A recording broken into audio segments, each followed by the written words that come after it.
In this week's episode, we find out what made Chris say this. That is self-inflicted margin compression. Stop. Go back up. Stop hitting the panic button and go look at your damn inventory. Welcome back, folks. You have tuned in. This is LotTalk, powered by LotPop. I'm Chris Keene, one of the co-hosts, joined by the curmudgeon himself, Mr. John Anderson, is straight up from the DFW, straight guns up, Mr. Ronaldo Leonard. How we doing, gentlemen? Wreck 'em. Fantastic. You guys ready to rock? Absolutely. I figure after last week, I'm kind of gonna sit in the corner as a fly on the wall. No, John, you will. No. Hey, nobody puts baby in the corner. Nobody puts baby in the corner. All right. So you ain't sitting in the corner, brother, because trust me, I'll say something to get you pissed off and fired up. Let there be no doubt. John, you hadn't figured out that's usually what the first 7 minutes of the program's all about. Exactly. He's trying to pull that, trying to yank that string. Oh, there ain't no trying. I'm just pull that string. Let's get John all wound up. I mean, because John already wound up tight. All right, so we just gotta let him cut loose. We gotta let him cut loose.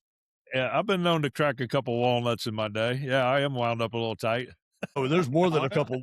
There's more than a couple walnuts, John, that you're tied up there. So, but listen, no, dealers and used car managers, C-suite members, sales, BDC guys. I'm going to tell you now, we're seeing some very significant shifts.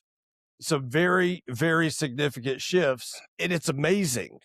Okay. So John and Ronaldo both, I'd pointed out to you guys, one of these dealer partner of ours sitting on the same piece of asphalt. Yeah. One's a Subaru store, one's a Nissan store. They're a group. They're running the same type of advertising. They're running the same processes. But every time on this podcast, you've ever heard us talk about how your store in your market with your people, it's the only thing that matters.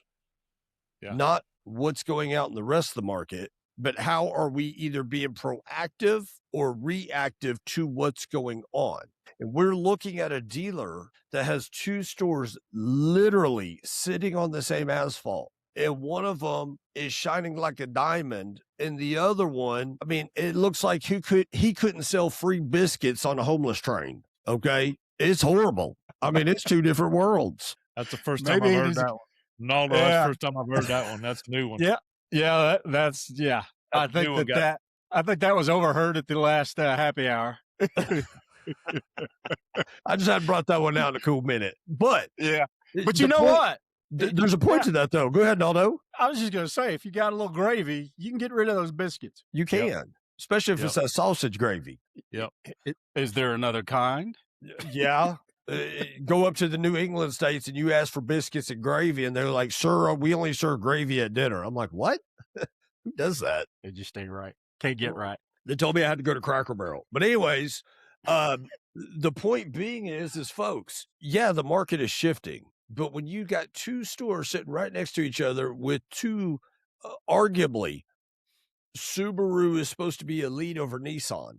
And in this situation, it's not. I mean, this Subaru store is just getting beat down. I mean, they're getting the brakes beat off of them. And this little old Nissan store sitting right next door is just doing business. Now, why? Why are they doing business? Well, they're sticking to their process. They're working and adjusting and adapting to the market. So speaking of that market, listeners and viewers, we have pulled some data and we started looking at some things literally right before we started the show today. And it's amazing what's going on out there. It is truly amazing what's going on out there. John, share that statistic about the EVs that you just had come across on your morning debrief. Well, a couple things. The heading for it was 2026 will belong to the used car market. And then off-lease EV returns projected to top 300,000 units, up 200% year over year. So you got a ton of off-lease EV returns coming into. If they haven't already started, they're coming into the market. So you're going to see a 200% increase in EV off-lease units. So Naldo, what do you hear How do you read the tea leaves on that one? Because I'll tell you, I read it one very specific way, but I want to hear how you read those tea leaves. Well, I always lean toward patterns, and any time that we have ever seen, and keep in mind, from the oil patch, and so I've paid more attention to it than a lot of folks have. But over the years, whenever you see the price of oil go up, price of fuel going up, people are making a shift to try to figure out a way that they can get to something with a little less consumption. And with all of the EVs that are available out there in the marketplace, because they were incentivized a couple of years ago, and now we're seeing the repercussions of that. It hasn't happened to the extent that it is going to, but people are starting to pay attention. Oil prices here. I've got to save some money. I need to move. They're going to move in that direction. And so if guys are paying attention to it, they would have started to make a shift to bring more of those vehicles in, or at least identify a pipeline where they will be able to bring those in as interest rises. That's definitely 100% spot on if the market hadn't been shifting. Here's what I mean by that. Because an article and statistic, there's one thing when you have an article, the other thing when you have data behind the article. A publicist could say X, fuel prices up, EVs are relevant, et cetera, et cetera. I don't disagree that that could be the case. The tea leaves I read is as we have this abundance of off-lease EV come back into the market, supply is going to be high. And if the demand is not there with the supply, now you're going to see very compressed market values of those EV cars. But to your point, Naldo, if we're saying, oh, wait a minute, fuel prices are up, so the EVs, they're going to go up too. And in normal cases, I would agree with that 100%.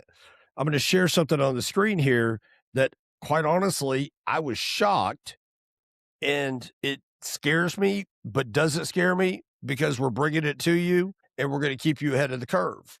We're going to keep you ahead of the curve here. But the reason why I say it scares me a little bit, because a lot of people are going to think the same way you were thinking, Ronaldo. But listeners and viewers, what my suggestion would be, with EVs starting to hit the market as off-lease returns, I think we're going to see the complete opposite, all because of this stat I'm showing on the screen right now. For the listeners only, let me describe it to you. This is the relevancy or the search of hybrids over the EVs in the last 90 days. Now, on the screen, you will see a red line in that EV search is pretty consistent, but there's been a surge of hybrid, and even through the last 90 days, the hybrid vehicles are still dominating over the EVs. So what I see is a bunch of EVs coming back into the market, which is great, but the market is going to compress on those and the values are going to change. Gentlemen, your thoughts? I don't think that the values are going to change. You won't see a glut of EVs in the market. There's a lot coming in, okay? But I also think that some of that interest with hybrids, because you did not have that increase of hybrids sold that was in conjunction with what EVs did. And we're talking about off lease. So I think as folks are out there looking for hybrids now, and they find that there's limited availability in those hybrids, they will move to EV in order to keep that level. I don't think that there'll be a glut and you'll see prices go down for those guys. You think you'll see the search for EV go up? I do. Okay. John, what's your thought? Oh, go, no, sorry, Ronaldo, finish yours. I was just going to say, if there's not enough supply to satisfy the demand, then they start to look alternatively. And in this chain, it's going to be hybrid then to EV. Okay, that's valid. John, did your report that you read, did it say how much off lease is coming? Well, they're projecting 300,000 units. So it was up 6%. Oh, okay. 200, I missed that. 200% increase. Oh, 200. I was a little off there, John. 200% increase year over year. And I would probably Chris, as you were talking, I was thinking the same thing, kind of along the lines of my question as you were talking and sharing this chart. And then it kind of follows what Ronaldo was saying is I was wondering how much of that EV inventory has landed yet, right? Because I could see where, and you can kind of see it at the end of that chart, the red trend line starting to arc up a little bit, right? So I just wonder as more of that EV inventory comes into the market, will you continue to see a trend up in search? At least customers, comparing, right? Because I think to all this point, one of the other headlines that caught my attention was U.S. auto sales down 6% in April as gas prices and tariffs bite, right? And so, Chris, you and I were talking off screen. I was saying that I'm seeing some of our dealers, that they have inventory that they've performed well with, and now all of a sudden it's sitting in their inventory, and we're seeing zero leads on it. And so my curiosity um, now that shopper index is down 30% and we got plenty of inventory, now we're talking about this 200% increase in EVs hitting the market. I just think that you're going to start to see a lag, at least up for the next month and a half, because obviously summer selling season will come and that index will climb. But at least for the next month and a half, customers maybe be pressing pause right now, doing a lot of research, right, based on what's happening out there in the world. And then to your point, Chris, hybrid versus EV, and right, if I'm a customer that I don't know a lot about that, I'm going to take time to do the research. And now all of a sudden I've got this glut of EVs coming into the market. Okay, well, let me compare. I hadn't considered an EV, but there are a lot of them out there. I'm seeing them. Let me compare to hybrid, specifically with $4.50 gas out there. And so I think it has the potential it makes sense to me, I guess, as to why I'm seeing some of this inventory sitting, that stores have had previous success with, but now all of a sudden it's sitting and we're not getting some activity on it. I think customers are taking some time now to investigate other options, right? And that happens occasionally. And so how are we prepared for that in our dealerships? If we start, if we start seeing that, right? I don't want our dealer partners to fall under the ether and go, well, we always sell those, and then they back off of it, and then it's there next week, and then it's there the week after, and then it's there the week after, and we're not getting any activity still. And internally we're going, well, no, we sell these. No, be proactive, right? So yeah. Oh yeah. So let's flip the coin here and let's look at the other side of this. And we talk about EV, hybrid, and in that data, I didn't show it on the screen, but I'll read it off. The top searches: Toyota hybrid, Honda hybrid, hybrid RAV4, hybrid SUV, hybrid cars. But let me flip the script then. Now I am going to share this on the screen, and this was something I'd pulled up earlier that I thought was really interesting, which was no surprise. For anybody that has been following us for the last couple of years, for anybody that I've had conversation with over the years, you will know that I've said this a million times over, that usually, Chrysler, or in today's time, Stellantis, is the first one to jump off a cliff in their new cars and start incentivizing the hell out of vehicles and start moving the market. And then Ford and General Motors will look at each other going, which way y'all gonna jump next? And start throwing out the big incentives and the rebates, et cetera, et cetera. Look over the last 90 days here, gentlemen. Ford, customer interest trends. Ford, declining. Chevrolet, declining. GMC, flat. Ram, rising. Jeep, flat. Dodge, declining. Chrysler, declining. Toyota, Honda, Hyundai, Kia, rising. Nissan, Subaru, declining. Subaru, sharp decline. and you got those two stores sitting side by side, right? Nissan and Subaru that you talked about earlier, right? Yeah. So, yeah. I mean, so here's the thing. Are there, for the listeners and viewers, are you in a region to where hybrid cars, electric cars are more relevant? Heavily populated, condensed areas. Yeah. Where commutes aren't very long, Maybe I drive, 10, 15 minutes to work.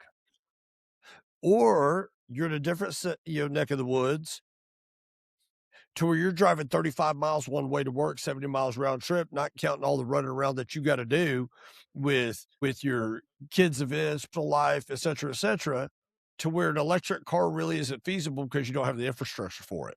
But maybe a hybrid is. Or maybe you're in that neck of the woods like you are, John, I am, Naldo, you're from Oklahoma, Texas, where, for lack of better terms, we just don't give a shit if it's $4.50 a gallon. We're going to pay it because we need a truck. So if you're a Ram store, you're seeing the fruits of the labor. But if you're a Ford store, Chevrolet store, you're getting your teeth kicked in, and me sharing that Ford and Chevrolet are declining in consumer interest. You're like, okay, tell me something I don't know. Well, the question now is how reactive do you want to be about it, or how proactive?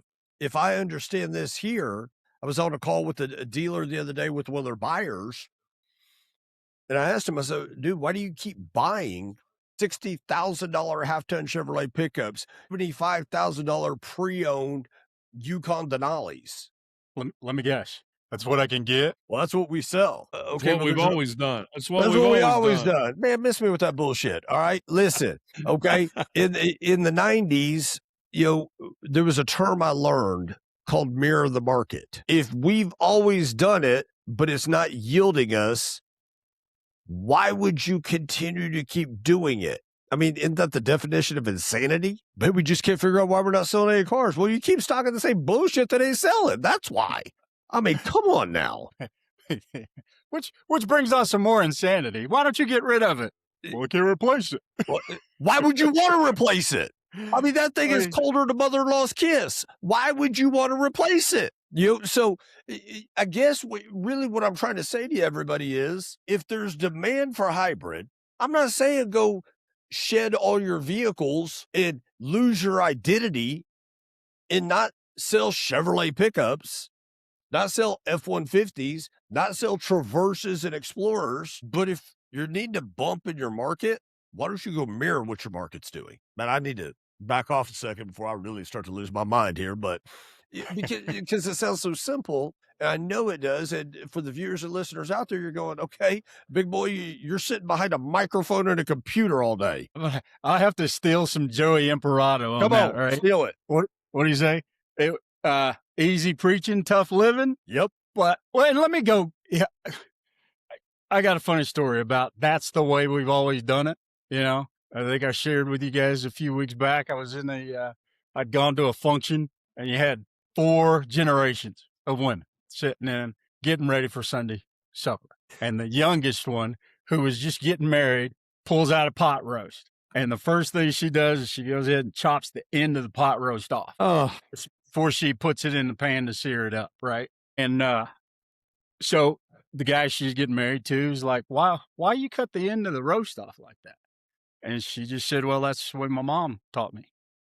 And so he looked at the mom and said, why would you cut the end of the roast off? She said, well, that's just the way my mom taught me. So now we're to the grandmother, and they're like, well, why did you start doing that? She said, well, that's how my mom taught me how to do it. And she happened to be sitting in the corner. And at this point, she's laughing her ass off. And everybody's like, well, what's so funny? She said, well, you know why I cut the end of the roast off? Because when I got married, the pan that I had, the average roast that I got from the grocery store wouldn't fit. So I had to cut the end off. And all of them are sitting there laughing. It's like, you got to be, I mean, it doesn't make it taste better or worse or anything like that. It don't matter. It just don't fit the damn pan. Yeah. And so that just goes to show the way that we've always done it.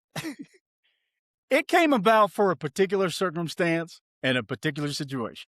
Just because you did it that way back then doesn't mean that it's necessarily the best thing to do now. So get out of that stinking thinking. Man, Ronaldo, Ronaldo, that is a phenomenal point. You told me that story already, but now just it listening to resonates you a little different. Listening to you say it now, man, it just hit different because she did that because a pan wasn't big enough to fit it in, right? Think about all that wasted meat that those women have cut off over the years, right? And at dealerships, I'll give you one example, right? What do we always do when a car doesn't sell? Change price. Right. And then what do we always do if that car continues not to sell and it ages on us? Then what do we always do? We bitch about. We'll spiff it. Don't forget we got to spiff it. Right. And then we bitch about the money that we lost, right?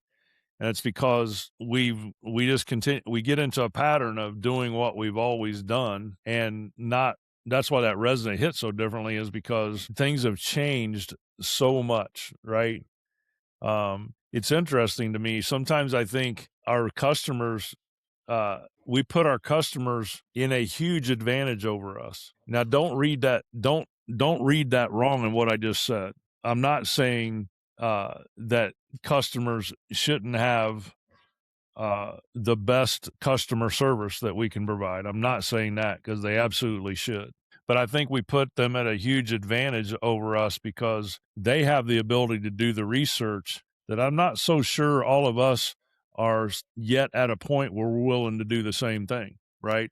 I'm not so sure that we're willing to dig as deep sometimes as our customers are doing out there. And as a result, we don't know what is actually truly happening, Chris, to your point, at our store, with our people in our market, right? Mhm. Because we're not digging down, or maybe it's that maybe we just don't have the appropriate, we're getting all these shiny objects, and I was one that did it all. I tried it all, right? but but maybe we need to reassess the tools that we do have, and do they allow us to find the types of things that we need to find to stay on par with the type of research that our customers are doing, right? Because just what we've been talking about this morning, right?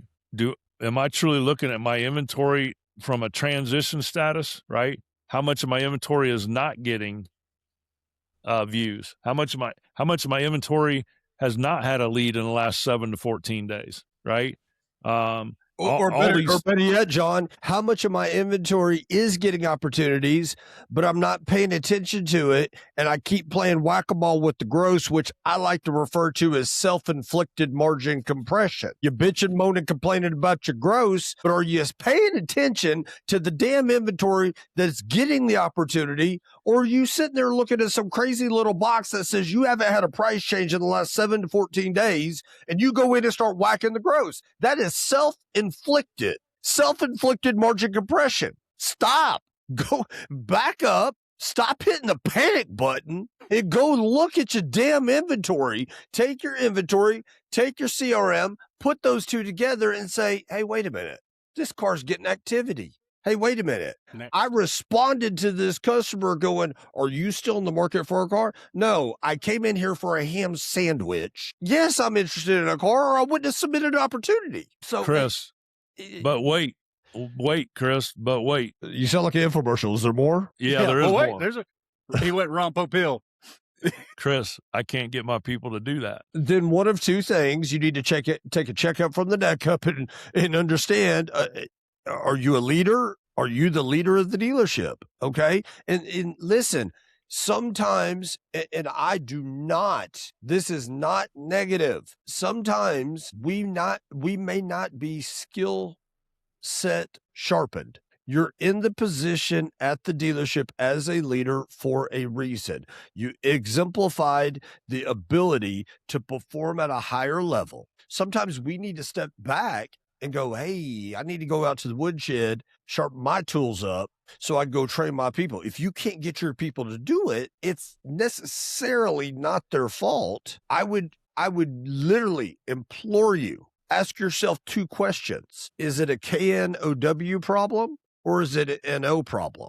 And if it's a KNOW problem, then continue to coach, continue to drill, continue to rehearse. If it's an NO problem, then continue to sharpen your Indeed applications. Hey, Indeed.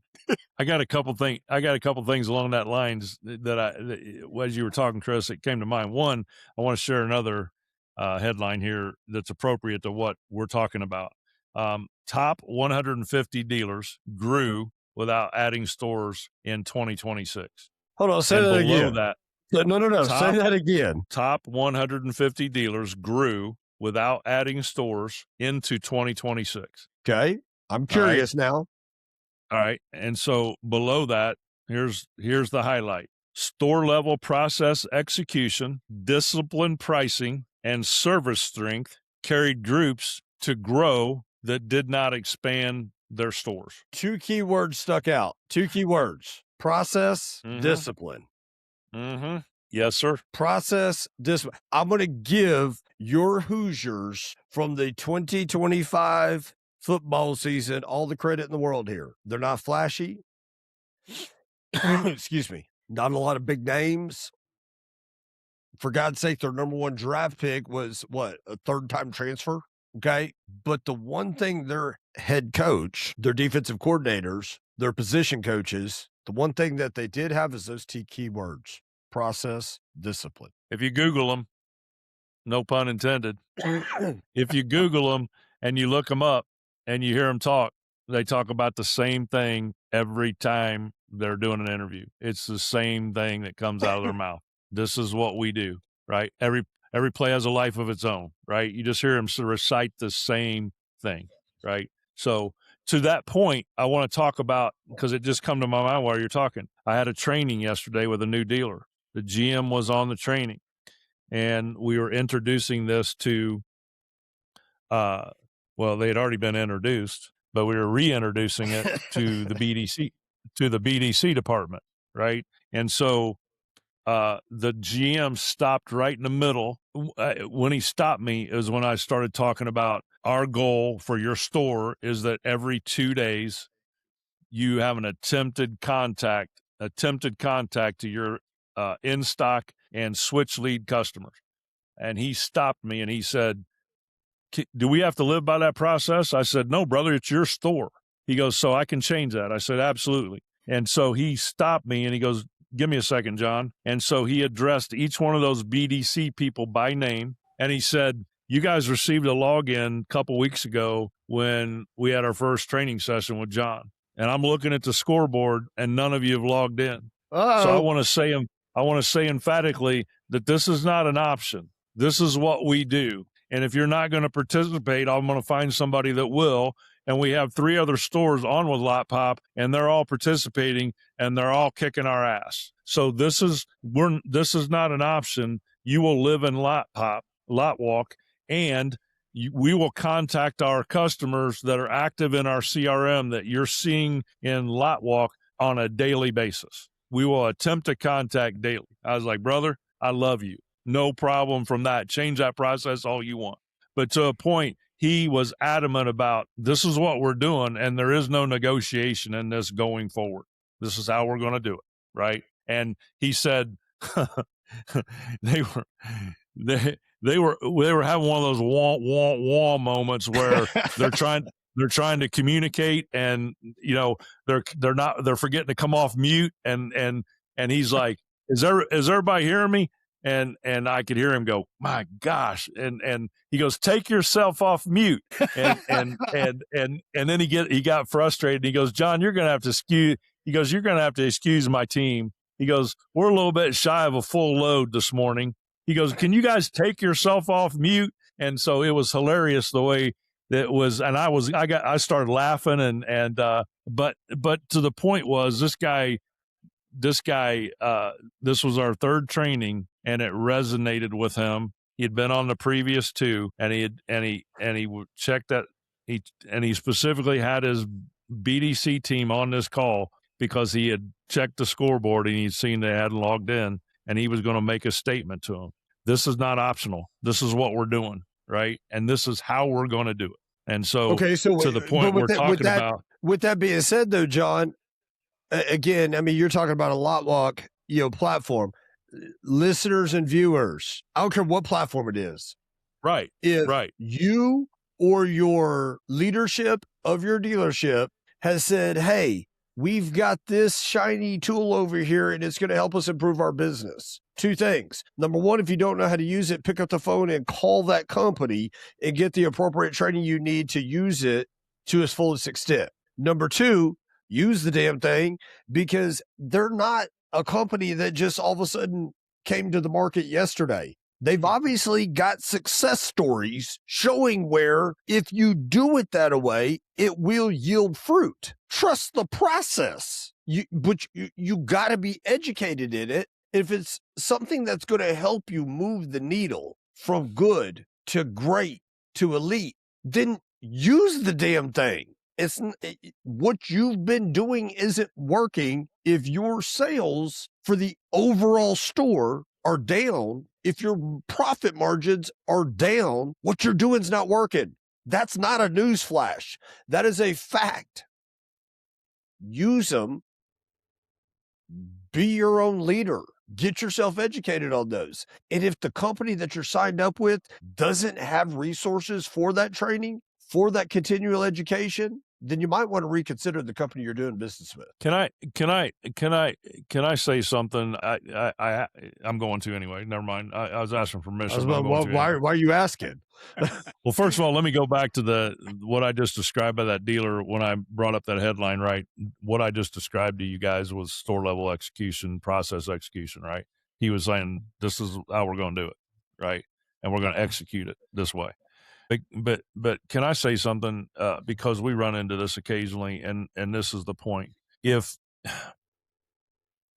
you're a person at the dealership that didn't make a decision on a shiny object that was added because the person that made the decision felt like it was going to help us with where we need help at, and you don't give that every piece of effort that you have to understand how to execute it to the fullest extent so it gives you the performance that the person that made the decision brought it aboard for. I can't think of anything more disrespectful you could do as an employee of a dealership than that right there.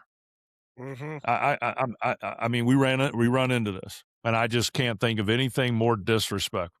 That you make a judgment call on something that you haven't taken the time to fully understand, fully train on, and apply so that you get a realistic viewpoint of, is that going to help us or not? That you make a judgment call based on your individual ego edging greatness out because I don't like something for this reason, that an upper level management brought on, be that he or she felt like this is going to be something that's going to help us with our performance. I just want to, I can't be more, I want that. There's nothing more disrespectful to me than that you're cutting off something that I am referring to our software, and I'm not, hear me out. It doesn't matter what it is, like Chris said. If you're not giving it at some level within your company, somebody felt like, hey, this is going to help us, and you don't give it the full measure to determine whether it will help you or not. To use Chris's terminology, miss me with that bullshit. It kind of rolls off the tongue nice, just to say. It does. It kind of flows pretty well, right? But in all seriousness, right? You got. Yeah. Go ahead, Ronaldo. Sorry, brother. No, I was just going to say, man, you got to put that inflection in there. Miss me with that bullshit. Yeah, you got to have that in there. But, Naldo, I mean, you've got a heavy training, coaching background. Obviously, the car business. What's your take on this? Well, in my 3 weeks of experience in the business, and I say that in just because of a conversation that I had today. Same scenario, a group of new users to our software and people that are tasked with managing that process of getting people in on the process and then hold them accountable for the work that they're doing there. And to your point, John, just the disrespect, because, and I guess that maybe it's a generational thing. Maybe it's just the way that I grew up, but, we're only given individually a skill set that we're just gifted with, right? But when we step into a place of employment, it used to be that if I walked into a building, I was going to give that man $1.20 worth of effort for the dollar he was going to pay me to do the job. Where now it seems that in order to get that dollar, I'm going to give 35, 40 cents and come out ahead at the end of the day. where that math never really, works out. And I'll give you a perfect example. I'm going through with this group, and we have an individual who's not using the tool. 80% of his in-store or in-stock leads had not been contacted 2 or more days. I pointed out, response I get, well, he delivered 12 vehicles so far. And my question is why are you shortchanging him? If you look at those leads that he did not follow up with, he damn well could have delivered 20 vehicles, same amount of time, rather than letting them fall through the cracks. Yep. All of these, and we could talk about it ad nauseum. Tools are designed to help you be more efficient and get to what's going to make a difference in your results. And if you do not invest the time, once again, to your point, John, to use it, to implement it, to give it a fair shake in order to benefit yourself, shame on you. Yeah. Now, the dealer comes to it or should come to it with a mindset, I'm going to put this tool in place because overall it's going to benefit my business. But it's also going to benefit the individual. And how in the world could you walk into a situation and not look at something that's going to help you perform better, more efficient, more profitable, because you've already figured out a better way to underperform. And that's where you want to get in and fit in. I'm good right here. If I sell 10, 15 cars a month, I'm great. I don't have to pay too much in taxes. The rest of my obligations don't go up, and I don't have to work too hard. Mm-hmm. But these tools are designed to give you better results without more work. It's actually saving you work. But anyway, at the end of the day, dude, somebody's got to wake up, either the end user and say, okay, I'm going to trust my boss who's signing my checks. He's not going to put anything in front of me that is going to hurt my performance or end up cutting my pay, what I'm doing on a daily basis. And I love the story that you told, John, about your dealer saying, can we adjust that? Let's push the bar a little higher. Yeah. Let's put a little more pressure on it. Yeah. Because he's got his eyes on the goal. He's also got his eyes on other people out there that he sees directly using the process and just whipping his ass with a belt. Yep. Because that ceiling, he sees the potential. Exactly, because all that they're saying there is the ceiling becomes the new floor. Right. Yep. Absolutely. Yep. Absolutely. And I promise you, John, we were talking about IU, process, discipline. If you don't think that after they got off that stage from winning that national championship, they didn't go to work to try to figure out a way to get better, right? Find out exactly where they were missing the mark and go to work to correct it. Right then. You're out of your mind. But that's the differentiator. That's the difference between great and elite. That's why they're national champions. Yeah. Absolutely.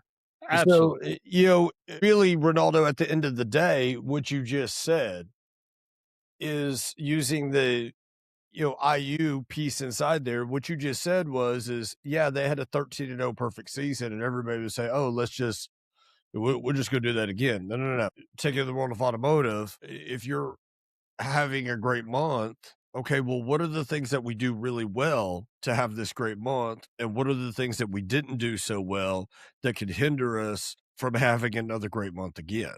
Take this all back full circle. Let's take this back full circle to where we started. We started talking about hybrids and we started talking about EVs. I get it. You've been selling gas motor vehicles. You're a domestic store.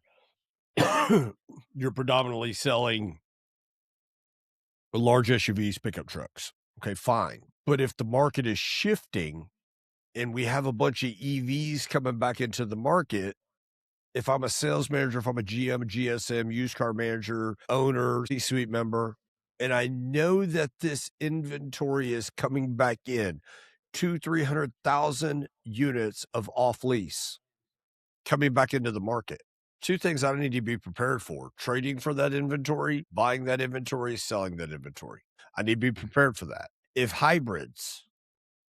I'm a Ford store, if hybrids are a thing, okay, what does my hybrid fleet look like, new and used? If I know the RAV4 hybrid is doing well in the market, am I telling you to go buy 50 of them? No. Not at all. But what I'd say is if you're paying attention to what's going on in the market, which is why we do this podcast, is to bring some of those things out to you. If there's factual data out there showing you that EVs are coming back into the market as off lease, well, you better go out there and sharpen your EV knife and get educated. If there's data showing you that, yes, EVs are a thing, but hybrids are still above, you better go sharpen your hybrid knife. If you're a General Motors store and you're losing market share to the Ram, you better go sharpen your knife and figure out where you can get competitive. I know there's areas to where you're limited because of assistance or help that you're getting from the manufacturer, but that still doesn't mean that piece of inventory you have sitting on the lot, your floor plan company is not going to say, hey, we're going to give you a break on your floor plan because Ram has incentives and you don't. You better go sharpen that knife and figure it out because you're losing market share. All of these things we've brought to you today is purely for that reason. Naldo, your thought? It's just, when we talk about being in a proactive stance as opposed to being reactive, all of these little things, the process should be looking ahead, forecasting where you're going to end up, keeping an eye on the market, looking for trends. That's what our software is designed to do. Give everybody an opportunity to look at the numbers and be proactive as opposed to being reactive. Those two stores that you mentioned at the top of the hour, side by side, same resources, same tools, two different mindsets. Applied differently. Yes, absolutely. And listen, forget our software for a minute.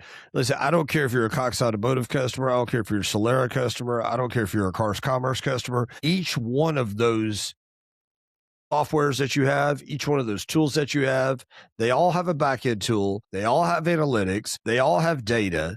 If there's one thing that will never lie to you, it's math. 2 + 2 was always going to equal 4. Look at your data. Look at your analytics. Tap into those resources because the wave that is here and continuing to build, it ain't going nowhere. Nope. Chris, a lot of people that we talk to about this here they have the information, they have the data, they have the conversations. I mean, conversations that we have here, we've had 20 or 30 times this week so far, right? But every once in a while, you'll come against that person who they know better, Well, I understand what you're saying, but this is the way that we do it. You will, that'll get you what it gets you. You're either living or dying. And, if you want to keep living, you got to keep moving. And if you, it's. And the guys that are in that proactive stance, they have a lean inventory. They see this data, where things are trending, and they can take advantage of it. And other guys are going to be stuck. They're like, hell, I got 45% of my inventory that's over 60 days, and I don't know what to do. What do I do? And it's the beautiful thing about what we do and this industry, and I think that I could speak across the board for all three of us. Our mission is to give back, but we can give back because we're passionate about what we've experienced in this business. It's not rocket science, because if it were rocket science, I don't think any three of us would be having a conversation about it. But simple concepts. And those two that are life-changing, world-changing, game-changing, we talked about earlier, process, discipline. Process and discipline. And that's it. No matter what you're using as far as gathering your information and dissecting it, as long as you have process and you got discipline, there is no way that you cannot win. There is no way that you cannot win. And let me back up and say that again. It doesn't matter what tools you're using to gather information. Yes. If you have a process and if you have discipline, there is nothing that can stop you. Absolutely nothing. Nothing at all. Not a single thing. So to recap, as we're approaching the top of the hour here, pay attention to your hybrid inventory. Pay attention to your EV inventory. Pay attention to what's coming into the market because you could see some values, wholesale values start compressing there, especially if the demand doesn't go up for the EV and the demand is still staying higher on the hybrid versus the EV. So pay attention to that. Pay attention to your other OEMs in your market. Yeah, Ram right now is improving. Subaru, Nissan declining, Chevrolet declining, Toyota, Honda improving, Hyundai, Kia improving. Those are trends from the consumer. That is not from us. That is not from NADA. That's not from, man, that's what the consumer is doing. Pay attention to those things. Pay attention to the softwares that you're using to help improve your business. Reach back out to those software companies. Find out what type of continuing education and training that is available to you. And if there isn't any, reconsider what you're using as a software company, because every last one of these should still provide you, even after the ink has been dried. They should provide you with a level of service that's either one of two things. You can either jog in place, and yeah, that'll create some stamina, improve your heart rate, or you could go on a run and go some distance. And at the end of that run, are goals and objectives met? So you can either sustain or you can move forward. It's completely up to you. We have a ton of resources, a ton of partners in our industry. We are always happy to get you connected with maybe even somebody else at a company you're already using. If you go to LotTalkPodcast.com, you can reach out to John, Ronaldo, myself, and we will coach and partner and train with you, regardless of you being a Lot Pop customer, to help you move the needle the right direction, to help you find the resources you need. But you got to pick up the phone. You got to call, you got to text, you got to email us. We're happy to help. And if you don't want to call us, call the people you're working with. That's fine too. Just do something different if you want to be different. On behalf of Mr. John Anderson, Mr. Ronaldo Leonard, our entire Lot Pop family, we thank you all a ton for tuning in this week, and we look forward to seeing you next week. But until now, or from now until then, we wish you nothing but the most success out there. Thank you again for tuning in, guys. Have a great week. Rack 'em.